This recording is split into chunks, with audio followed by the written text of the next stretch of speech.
প্রিয় শিক্ষার্থীরা, আসসালামু আলাইকুম। আশা রাখি তোমরা সবাই ভালো আছো।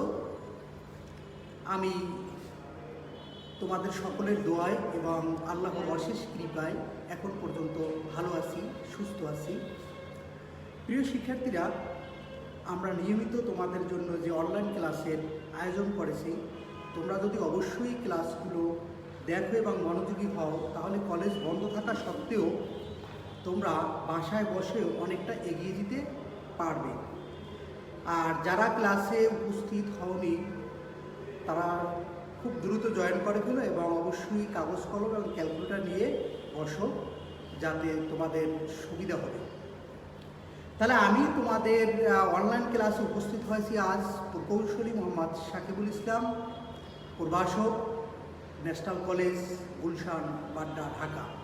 তাহলে প্রিয় শিক্ষার্থীরা, আজকের আলোচ্য বিষয় সংখ্যা পদ্ধতির রূপান্তর।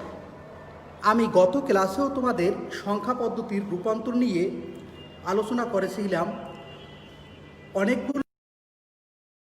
এর মধ্যে তোমাদের 6টি কনভার্সন নিয়ে আলোচনা করেছিলাম, বাকি 6টি কনভার্সন আজকে আলোচনা করব। ইতিমধ্যে অনেকেই জয়েন করেছো। বাবু হোসেন, আসসালামু আলাইকুম sir. Fariya Alina, roll 255, thank you. যারা যারা আসো নাই তাদেরকে জয়েন করার জন্য একটু বলে দাও। আমরিন, রোল 203, আচ্ছা থ্যাংক ইউ। আমরা এবার কনভার্সনের সংখ্যা পদ্ধতির রূপান্তর অর্থাৎ কনভার্সন অফ নাম্বার সিস্টেম। প্রিয় শিক্ষার্থীরা, কনভার্সনের মধ্যে রয়েছে দশমিক সংখ্যা থেকে বাইনারি, অক্টাল, হেক্সাডেসিমেল, বাইনারি থেকে অক্টাল, হেক্সাডেসিমেল, অক্টাল থেকে বাকি 3টা এবং হেক্সাডেসিমেল থেকে বাকি 3টে, অর্থাৎ আমরা দেখেছিলাম যেই সংখ্যা পদ্ধতির রূপান্তর দেখব অক্টাল থেকে মূলত বাইনারি, হেক্সাডেসিমেল, দশমিক এবং হেক্সাডেসিমেল থেকে বাইনারি, অক্টাল ও দশমিক। এই সংখ্যা পদ্ধতির রূপান্তরগুলো আমরা আজকে দেখব। তাহলে শুরুতেই আমরা দেখব অক্টাল থেকে কিভাবে বাইনারি, হেক্সাডেসিমেল ও দশমিক সংখ্যায় রূপান্তর করা যায়। প্রিয় শিক্ষার্থীরা, তোমরা মনে রাখবে, তোমরা গত ক্লাস এবং এই ক্লাসটা যদি একটু দেখো তাহলে রূপান্তরগুলো তোমরা অবশ্যই সবগুলো পারবে।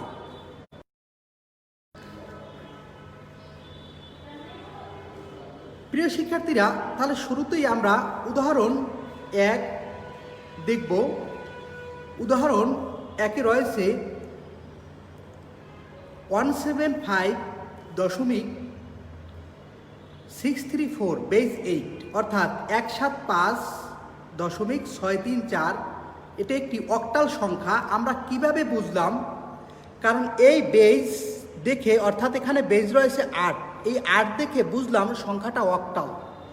এই অক্টাল সংখ্যাকে আমরা বাইনারি সংখ্যায় রূপান্তর করব। প্রিয় শিক্ষার্থীরা, তাহলে শুরুতেই আমি সংখ্যাটা নিলাম 175.634 বেস 8। ঠিক আমি যেভাবে তোমাদেরকে দেখানোর চেষ্টা করতেছি।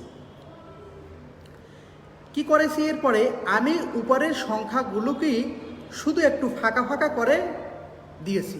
175 অর্থাৎ 175.634, অর্থাৎ এই সংখ্যাটাকে আমি একটু জাস্ট স্পেস রেখে লিখেছি।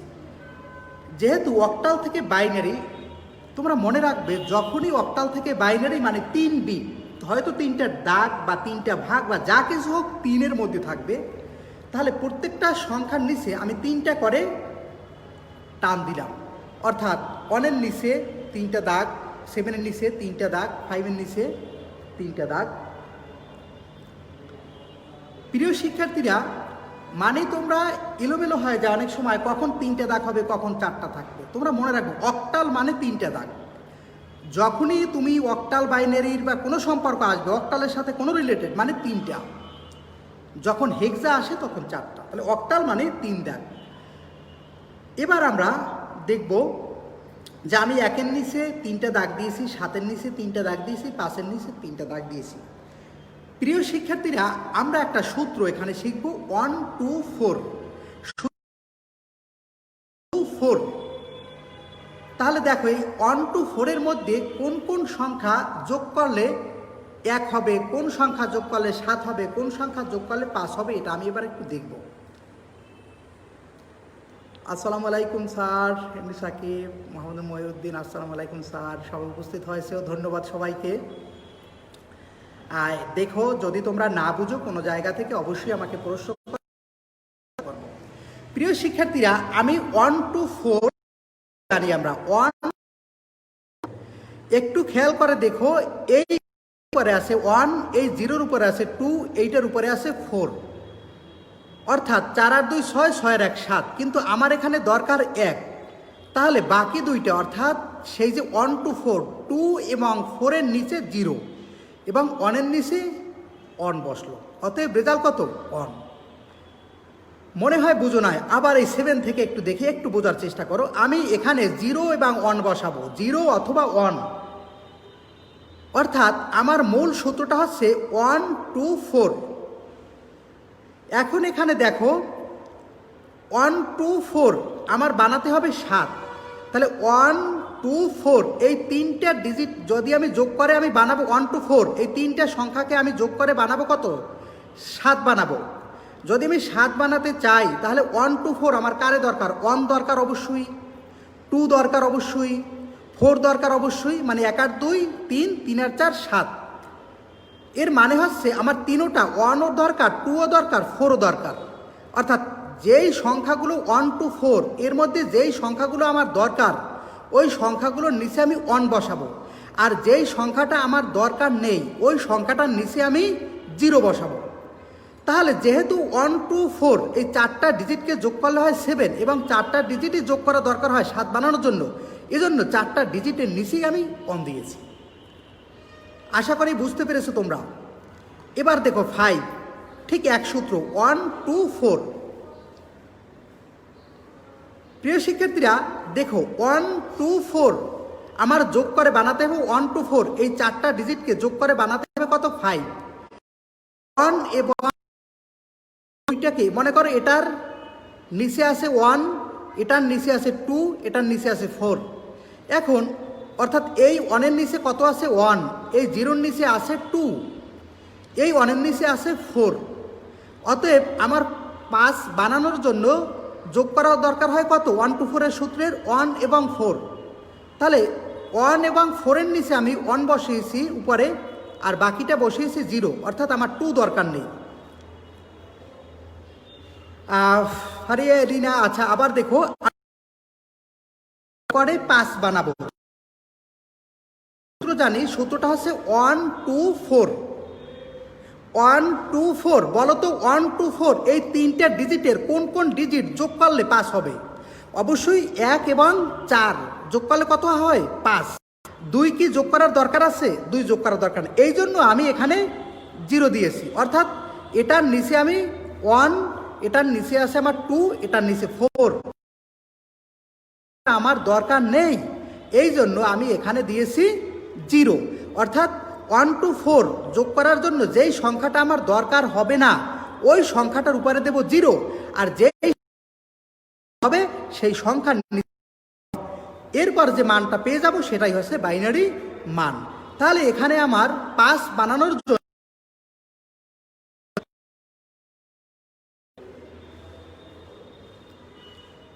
হ্যাঁ, মহিদুল ইসলাম সিয়াম, তুমি বলেছো একদম সঠিক কথা, থ্যাংক ইউ তোমাকে। আচ্ছা দেখো এখানে 1 0 1, তাহলে আমার 1 2 4-এর সূত্র অনুযায়ী আমার এখানে কি দরকার হয়? অর্থাৎ নেওয়ার দরকার হচ্ছে 2 দরকার নাই, শুধু 1 2 4 4 এবং 1 নিলাম এবং 4 1 যোগ করলে হয় 5। প্রিয় শিক্ষার্থীরা ঠিক এখানে দেখো আমার 6 বানানোর জন্য 1 2 4 এই ডিজিটগুলোর কোনটা কোনটা দরকার? গুড, অর্থাৎ আমার 6 বানানো দরকার হবে। তাহলে 6 বানানো যদি দরকার হয় 1 2 4, তাহলে এই 2 এবং 4 যদি আমি যোগ করি তাহলে কত আসে? 6। তাহলে এই যে 1-এর দরকার নেই, এই জন্য 1-এর উপরে একটা 0 দিলাম। তাহলে তোমরা বুঝতে পেরেছো, তাহলে দাঁড়ালো কি রেজাল্ট 0 1 1। প্রিয় শিক্ষার্থীরা, আমার 3 দরকার, সূত্র কিন্তু 1 2 4। 1 2 4 এর মধ্যে কি কি যোগ করলে 3 হবে? 1 2 4, এর মধ্যে আমার 4 কিন্তু দরকার নাই, 1 আর 2 যোগ করলে কত হয়? 3। এই জন্য 4 এর ডিজিটে আমি 0 দিয়ে দিলাম। অর্থাৎ তোমরা খাতায় এরকম লিখবে, একটা জায়গায় 1, এরপর লিখবা 2, এরপর লিখবা 4। এই 1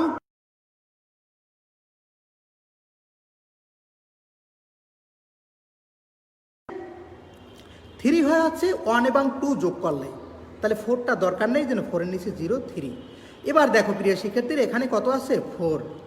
যেহেতু এখানে 4 রয়েছে, তাহলে আমি সূত্র কি 1 2 4, তাই আমার বানাতে হবে 4। তাহলে 1, এটা 2, এটা 4, তাহলে 4 এর উপরে শুধু আমি 1 দিলাম, আর 1 এবং 2 দরকার নেই, এই জন্য 1 এবং 2 এর উপরে কি 0 বসিয়েছি। তাহলে আমার মান দাঁড়ালো কি 1 0 0, অর্থাৎ বাইনারি মান পেয়ে গেছি। আশা করি তোমরা নিশ্চয়ই বুঝতে পেরেছো। কেউ না বুঝলে আমাকে জিজ্ঞেস করবে, আমি আবার দেখাবো তোমাদেরকে। তা প্রিয় শিক্ষার্থীরা, এই যে মানটা আমি এখন পেলাম, অর্থাৎ এই মানটাই হচ্ছে কি বাইনারি মান। আশা করি তোমরা দেখতে পেয়েছো। অতএব আমি উত্তর লিখতে পারি এই, অর্থাৎ 175.634 বেজেড সমান সমান 0। তবে যদি তোমরা এই শুরুতে 0 নাও দাও তাহলে কোনো সমস্যা নেই, অর্থাৎ আমি জাস্ট বাইনারিতে মিলানোর জন্য তোমাদের 0 দিয়েছি। প্রিয় শিক্ষার্থীরা, আশা করি তোমরা উদাহরণ 1 সবাই বুঝতে পেরেছ। উদাহরণ 2 নিয়ে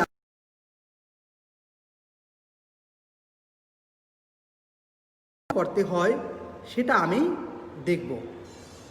তাহলে এবার আসি আমি অক্টাল থেকে হেক্সাডেসিমেল সংখ্যায় রূপান্তর।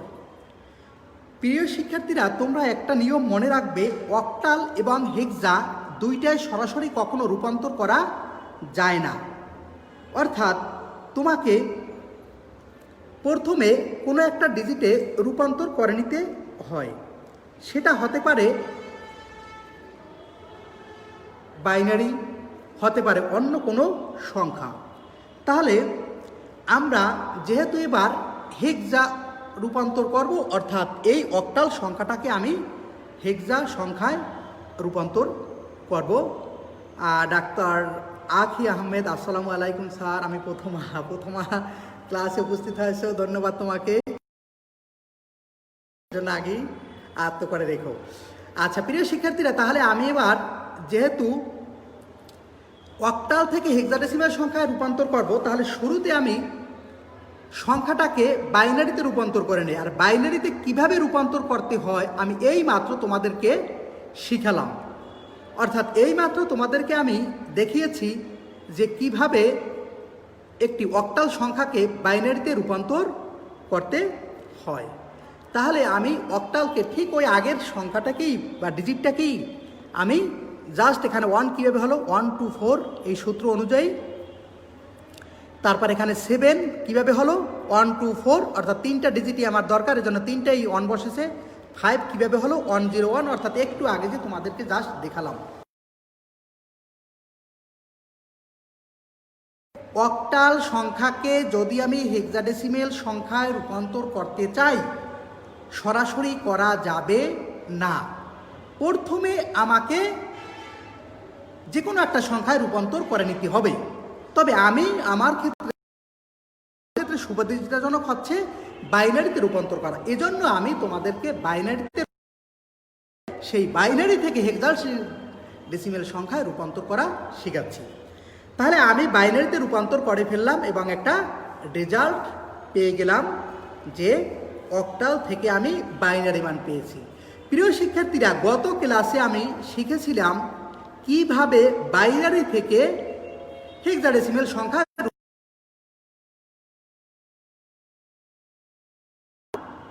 অর্থাৎ বাইনারি মান, এই বাইনারি মানটাকে আমি এখন হেক্সাডেসিমেল সংখ্যায় রূপান্তর করব। তাহলে মনে আছে কিনা, হেক্সাডেসিমেল সংখ্যা আসলেই সংখ্যাটাকে কয়টা করে 4টি করে ভাগ করতে হয়, মনে আছে? অর্থাৎ প্রত্যেকটা ডিজিটকে আমি 4টি করে ভাগ করেছি। এখানে দেখো এই 1 0 1 1 1 0 1 1 নিয়েছি। এরপরে হচ্ছে 1 1 1 0, এই 1 1 1 0। প্রিয় শিক্ষার্থীরা, এখানে একটি ডিজিট থেকে যায়, তাহলে বাকিগুলো আমি কি করেছি, 0 দিয়েছি। ঠিক এ পাশেও আমি 4টি করে ভাগ করেছি। তো 4টি করে ভাগ করতে গিয়ে দেখলাম এই 4টি নিয়েছি। এখানে আছে কয়টি, 2টি, কিন্তু 2টি আমার নেওয়া যাবে না, এখানে 0 দিতে হবে। এজন্য আমি ডান পাশে অতিরিক্ত 2টো 0 দিয়েছি, কারণ আমি 4 বিট করে ভাগ করব। আমি যেহেতু রয়েছে আমার 2টি সংখ্যা, অর্থাৎ 1 1, এজন্য আমি ডান পাশে 2টি 0 দিয়েছি। প্রিয় শিক্ষার্থীরা, এরপরে আমি ওই 1 2 4 8 সূত্র কি, 1 2 4 8, অর্থাৎ প্রত্যেকটা সংখ্যার নিচে আমি এবার ওই অনুযায়ী সংখ্যাগুলো বসালাম। তাহলে এবার তোমরা দেখো, যেহেতু এখানে সবগুলোই 0, তাহলে এজন্য আমি দিয়েছি 0। এরপর 3টে 1, অর্থাৎ 1 এর উপরে 1, এটার উপর 2, এটার উপরে 4, এটার উপর 8। যেহেতু 8-এর সাথে 0 গুণ হয়ে গেল, তাহলে 8 বাদ হয়ে গেল। তাহলে আমার রইল কি, 1 2 4। অতএব 1 2 4 যোগ করলে কত আসে, 7। প্রিয় শিক্ষার্থীরা, আবার এটার উপরে ওই সূত্রটা বসাও। কি সূত্র, 1 2 4 8। এখন দেখো 1 2, এই 2 এর ঘরে 0 আছে, তাহলে আমি 2টাকে বাদ দিয়ে দিলাম। 2টাকে যদি আমি বাদ দেই, তাহলে আমার থাকে কে, 1 4 8। তাহলে 8 আর 4 12, 12 আর 1 13। আর আমরা জানি হেক্সাডেসিমেল সংখ্যায় ডি, 13 এর মানে কি, ডি। অতএব আমি এখানে লিখে দিলাম ডি। প্রিয় শিক্ষার্থীরা, ঠিক এখানে তোমরা দেখো, এখানে রয়েছে 0 0 1 1। অতএব আমি এখানে যদি সূত্রটা বসাই, এটার উপরে আছে 1, এটার উপরে 8। অতএব আমার 1 এবং 2, যেহেতু 0 আছে যে দুইটা, এই দুইটাকে বাদ দিলাম 1 2, তাহলে আমার থাকতেছে কি, 4 এবং 8। আর 4 এবং 8কে যদি যোগ করি, তাহলে কত আসে, 8 আর 4 12। আর 12 মানে হচ্ছে হেক্সাডেসিমেল সংখ্যায় সি। প্রিয় শিক্ষার্থীরা, ঠিক এটা যেভাবে হলো, এটাও ঠিক এভাবেই হলো সি। অতএব আমি উত্তর লিখতে পারি আমার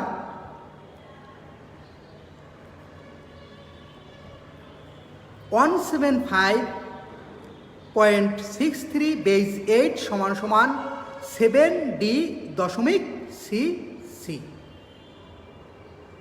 প্রিয় শিক্ষার্থীরা, এখানে বেস হবে 16। একটু খেয়াল করে রাখো, এখানে বেস কত, এটা 2 হবে না, টাইপিং মিস্টেক, এটা 16, অর্থাৎ 7D.CC, এখানে বেসটা হবে 16। তাহলে আশা করি তোমরা উদাহরণ 2 বুঝতে পেরেছো। এবার আমি উদাহরণ 3 নিয়ে আলোচনা করব। তাহলে আমাদের কি গেল, প্রথম অক্টাল সংখ্যা থেকে আমরা বাইনারি হেক্সা রূপান্তর করেছি। এবার আমরা অক্টাল সংখ্যা থেকে দশমিক সংখ্যায় রূপান্তর করব। তাহলে উদাহরণ হিসাবে আমি একটি সংখ্যা নিলাম 123.456 কে, এই একটা অক্টাল সংখ্যা রয়েছে। এই অক্টাল সংখ্যাকে আমি দশমিক সংখ্যায় রূপান্তর করব। প্রিয় শিক্ষার্থীরা, তোমাদেরকে আমি বাইনারি থেকে যখন দশমিক সংখ্যায় রূপান্তর করেছিলাম, তখন শিখিয়েছিলাম যে বাইনারি সংখ্যা থেকে, অক্টাল সংখ্যা থেকে, হেক্সাডেসিমেল সংখ্যা থেকে যখনই আমি দশমিক সংখ্যায় যাব, তখন আমার সংখ্যাটার বেসটাকে গুণ করতে হবে। এখানে বেসটা কত রয়েছে, 8, অর্থাৎ এই বেসটাকে গুণ করতে হবে। তাহলে আমি সংখ্যাটা নিলাম, সংখ্যাটি হচ্ছে 123.456। প্রিয় শিক্ষার্থীরা, এবার এই 8কে আমি প্রত্যেকটা সংখ্যার সাথে গুণ করব, অর্থাৎ এই 1-এর সাথে 8, 2-এর সাথে 8, 3-এর সাথে 8, 4-এর সাথে 8, 5-এর সাথে 8, 6-এর সাথে 8, অর্থাৎ প্রত্যেকটা সংখ্যার সাথে আমি বেসটাকে গুণ করব। এই যে তোমরা দেখো, অর্থাৎ 1 এর সাথে 8, 2 এর সাথে 8, 3 এর সাথে 8। প্রিয় শিক্ষার্থীরা, এবার এই যে পূর্ণ সংখ্যা, এটা হচ্ছে ভগ্নাংশ সংখ্যা, এটা পূর্ণ সংখ্যা, এটা ভগ্নাংশ সংখ্যা। তো এখন আমি পূর্ণ সংখ্যার ক্ষেত্রে এই 8-এর উপরে পাওয়ার বসাবো। তাহলে প্রথমটার পাওয়ার হবে 0, এই যে 3-এর সাথে যেটা বসলো, আর এই পাশে যখন বসাবো তখন হবে মাইনাস, আর এই পাশে হবে প্লাস। তা প্রিয় শিক্ষার্থীরা দেখো, এই 3-এর 8-এর পাওয়ার 0, তারপরেরটার পাওয়ার হচ্ছে 1, তারপরেরটার পাওয়ার হচ্ছে 2, তারপর যদি থাকে 3, 4, 5, 6, এভাবে বাড়তে থাকবে। ঠিক দেখো, এটা হচ্ছে দশমিকের পরে 4টা এ পাশে, এই দশমিক বিন্দুর পরে, অথবা 4-এর পাওয়ার হচ্ছে 8, 8-এর ইনভার্স বা -1। পরে এই 5-এর সাথে গুণ কত? এই 8, -2। এই 6-এর সাথে গুণ কত? 8, মাইনাস।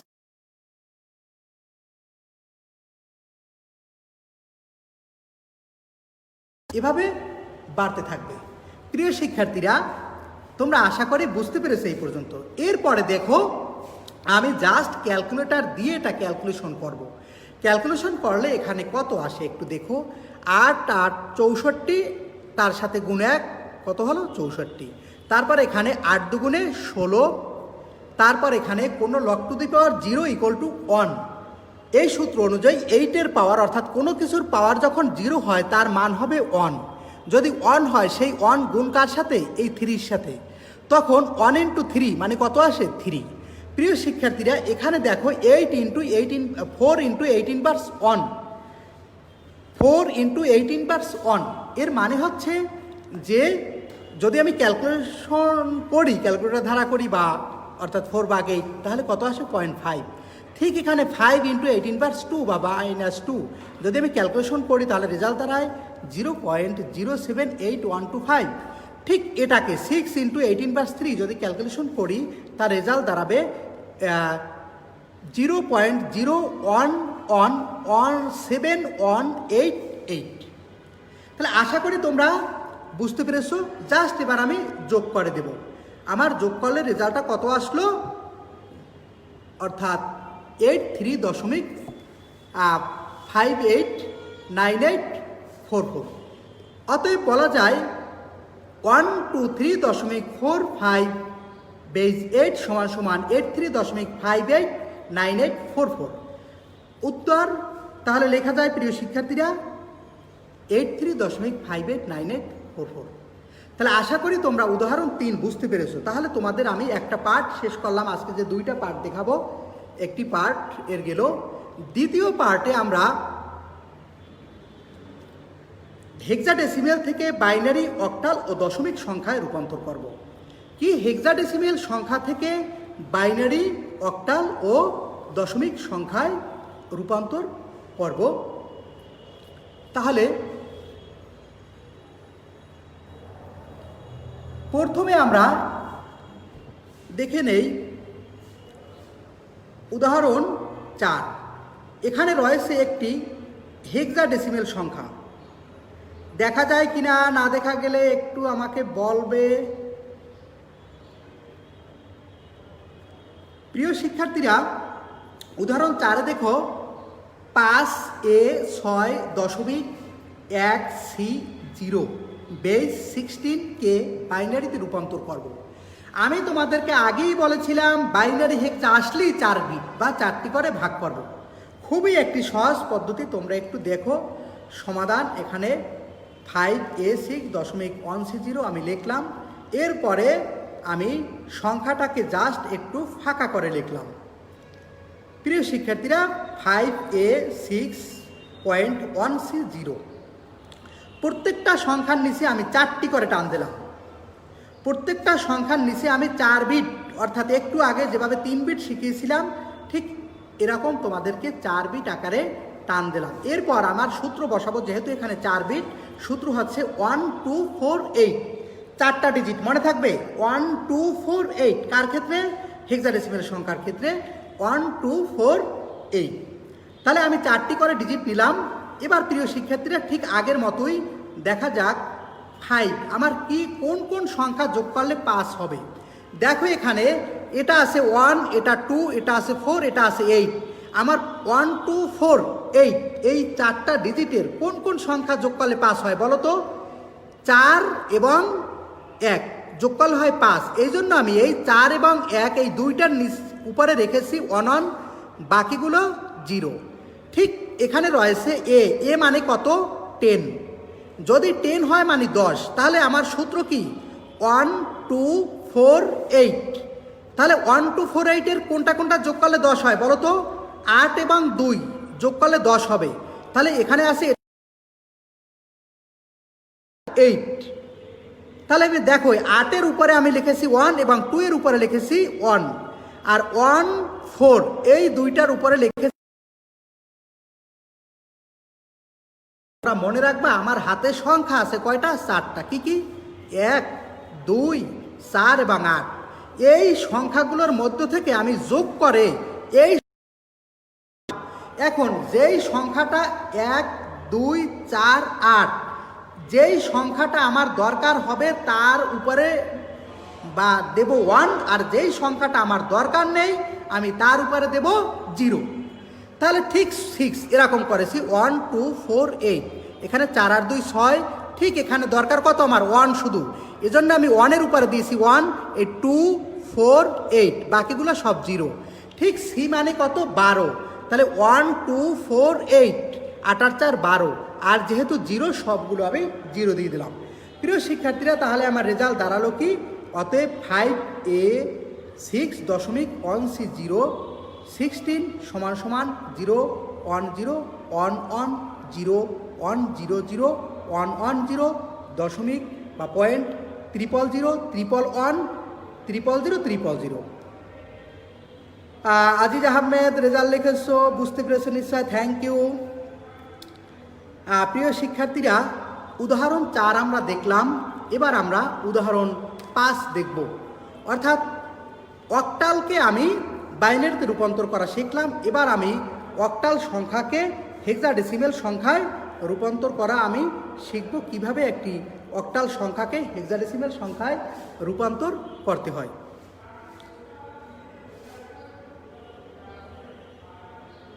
প্রিয় শিক্ষার্থীরা, এবার উদাহরণ 5 দেখো। উদাহরণ 5-এ কি রয়েছে? 5a 6.1c হেক্সাডেসিমেলকে অক্টাল রূপান্তর। তোমাদেরকে একটু আগেই আমি শিখিয়েছিলাম এবং বলেছিলাম যে অক্টাল বা হেক্সাডেসিমেল সংখ্যার মধ্যে সরাসরি রূপান্তর করা যায় না। অতএব আমাদেরকে মাঝখানে অন্য একটি সংখ্যায় রূপান্তর করে নিতে হবে। তাহলে আমরা সংখ্যাটি লিখলাম 5a 6.1c0। প্রিয় শিক্ষার্থীরা, তাহলে এই সংখ্যাটাকে আমি প্রথমে বাইনারি করে নিলাম, আর বাইনারি করার নিয়ম তোমাদেরকে আমি এই মাত্র শিখালাম যে প্রত্যেকটা সংখ্যার নিচে 4টি করে টান দিতে হয়। আমি 4টি করে টান দিলাম, এরপর আমি মান বসালাম। একটু আগে জাস্ট যেভাবে বাইনারি করেছি ঠিক সেটাই। এরপরে দেখো জাস্ট এই সংখ্যাটাকে আমি 3টা করে ভাগ করলাম। 3টা করে ভাগ করতে গিয়ে আমি দেখো এখানে 3টা নিলাম, এই 3টা, এরপর নিলাম 3টা করে নিলাম, এখানে এই 3টা 0 1 1 নিলাম, এখানে 0 0 2টা হয়ে গেছে।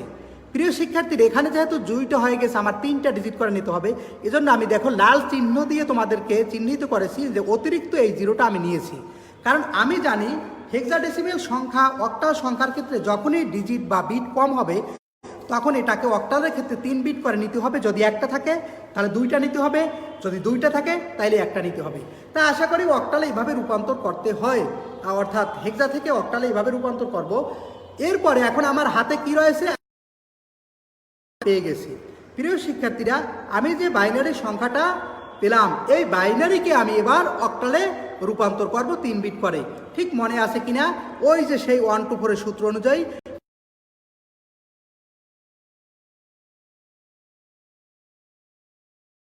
অর্থাৎ 6। মনে করে এখানে আছে, এটার উপরে আছে 1, এটার উপর 2, এটার উপরে 4। তাহলে যেটা 0 ওটা বাদ দেবো, সহজ কথা, আর বাকিটা আমি রাখবো। তাহলে 1 2 4 মানে শুধু 4। এটার উপরে 4, তাহলে 4 আর 2 কত হয় 6। প্রিয় শিক্ষার্থী, এখানে যেহেতু সবগুলো, এখানে যেহেতু 0, তাহলে সব এটার উপর 2, এটার উপর 4, যেহেতু সবগুলোই 1, তাহলে সবগুলো যোগ করলাম। তাহলে আমি যদি 1 2 4 এই তিনটাকে যোগ করে রেজাল্ট আসে 7। এখানে যেহেতু সবগুলো 0, এই জন্য আমি 0 বসালাম। অতএব আমার রেজাল্ট লেখা যায় 5A 6.1C0 বেস 16 সমান সমান 2648.070। প্রিয়, তোমরা বুঝতে পেরেছো? তোমাদেরকে অনেকেই খাতা কলম নিয়ে বসতে বলেছিলাম, অনেকেই খাতা কলম নিয়ে যারা বসছো তারা টপটা আমার আগেই করে ফেলছো। Good, very good. অর্থাৎ যারা বুঝতে পেরেছো তারা সবগুলোই তোমরা করতে পারবে। এরপর আমি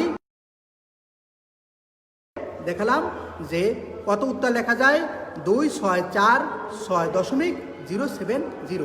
প্রিয় শিক্ষার্থীরা, তাহলে আমরা উদাহরণ 5-এ দেখলাম কিভাবে হেক্সা থেকে অক্টালে রূপান্তর করতে হয়।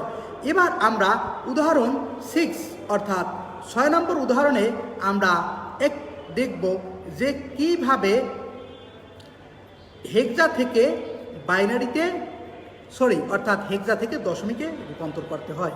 তাহলে আমরা একটা শুরুতেই ডিজিট নিলাম, এখানে CFA দশমিক 5B7 কে দশমিক সংখ্যায় রূপান্তর করবো। প্রিয় শিক্ষার্থীরা, দশমিক সংখ্যা ঠিক কথা সেই আগের নিয়ে, অর্থাৎ আমরা বাইনারি থেকে যেভাবে দশমিকে নিয়েছিলাম, অক্টাল থেকে যেভাবে দশমিককে নিয়েছিলাম,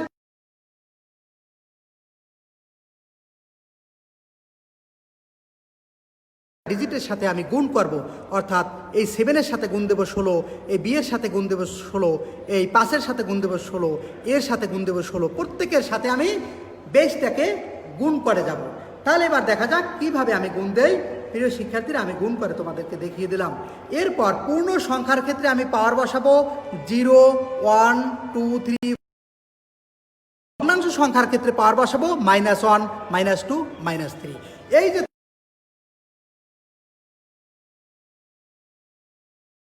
এই এফের সাথে গুণ করেছি 16, এই এর সাথে গুণ করেছি 16। প্রিয় শিক্ষার্থীরা, এবার যেহেতু এখান থেকে এ অর্থাৎ দশমিকের সবার শেষ সংখ্যা, এজন্য আমি এখান থেকে প্রথমে পাওয়ার বসালাম 0, তারপরেরটার পাওয়ার 1, তারপরেরটার পাওয়ার 2, এভাবে চলতে থাকবে 3 4 5 যদি আরও সংখ্যা থাকে। ঠিক এ পাশে একটু খেয়াল করে দেখো, এখানে রয়েছে 5, এই 5-এর সাথে গুণ দিয়েছি 16, পাওয়ার দিয়েছি -1, এরপর বি এর সাথে গুণ দিয়েছি 16 -2, এরপরে 7-এর সাথে গুণ দিয়েছি 16 -3। আশা করি তোমরা বুঝতে পেরেছো। প্রিয় শিক্ষার্থীরা, এবার জাস্ট আমি একটু ক্যালকুলেটর দিয়ে ক্যালকুলেশন করার আগে অর্থাৎ এই মানগুলো বসিয়ে নিলাম। যেরকম সি এর মান কত হয় 12, এই এফ এর মান কত হয় 15, এই এর মান কত হয় 10। এই মানগুলো একটু বসিয়ে নিয়েছি এবং একটু ক্যালকুলেশনও করে নিয়েছি। যেরকম 16 এর বেস কত, 2 পাওয়ার 2 হয় 256। এখানে 15-এর সাথে গুণ হলো কত 1, তাহলে 5। এখানে 16-এর সাথে গুণ হলো কত। প্রিয় শিক্ষার্থীরা, এখানে দেখো এরপরে রয়েছে এ অর্থাৎ 10। এখানে দেখো যদি আমি কোনো কিছু 16 অর্থাৎ এখানে একটু তোমাদের ক্যালকুলেশন করলে দেখো কত দাঁড়ায়। এটাকে গুণ করলে দাঁড়ায় এই 15 × 16 গুণ করলে 240, আর 10 গুণ করলে 10। এরপর এই মানটা আমি পেলাম। এরপর এখান থেকে দেখো জাস্ট এটাকে আমি ক্যালকুলেটর করে যোগ করে দিলাম। আমি ভিন্ন ভিন্ন কালি দিয়েছি, কারণ একটা লাইন যেন একটা লাইনের মধ্যে চলে না যায়, তোমাদের সুবিধার্থে তোমাদেরকে একটু দেখানোর জন্য। প্রিয় শিক্ষার্থীরা, তাহলে দেখো এবারে আমি উত্তর লিখতে পারি যে বেস 10। তাহলে আশা করি তোমরা সবাই বুঝতে পেরেছো কনভার্সন শেষ, অর্থাৎ সংখ্যা পদ্ধতির রূপান্তর আজকে তোমাদেরকে শেষ করে দিলাম। পরবর্তী ক্লাসে তোমাদেরকে খুবই একটি গুরুত্বপূর্ণ ক্লাস দিয়ে আমি উপস্থিত হব। সেটা হচ্ছে 2s কমপ্লিমেন্ট, অর্থাৎ সব সময় সকল পরীক্ষায় যেই প্রশ্নটা আসে 2-এর পরিপূরক, অর্থাৎ 1s কমপ্লিমেন্ট, 2s কমপ্লিমেন্ট, যোগ বিয়োগ, অর্থাৎ এই সকল নিয়ে আমি তোমাদের নেক্সট আগামী সোমবারে ক্লাসে উপস্থিত হব। সবাই ভালো থাকবে, আমার জন্য সবাই দোয়া করবে, নিয়মিত যেন তোমাদের ক্লাসে উপস্থিত হয়ে ক্লাস নিতে পারি, অর্থাৎ আমি যেন সুস্থ থাকি এজন্য। আর আমি তোমাদের সকলের জন্য দোয়া করি। সকলে ভালো থাকবে। আল্লাহ হাফেজ।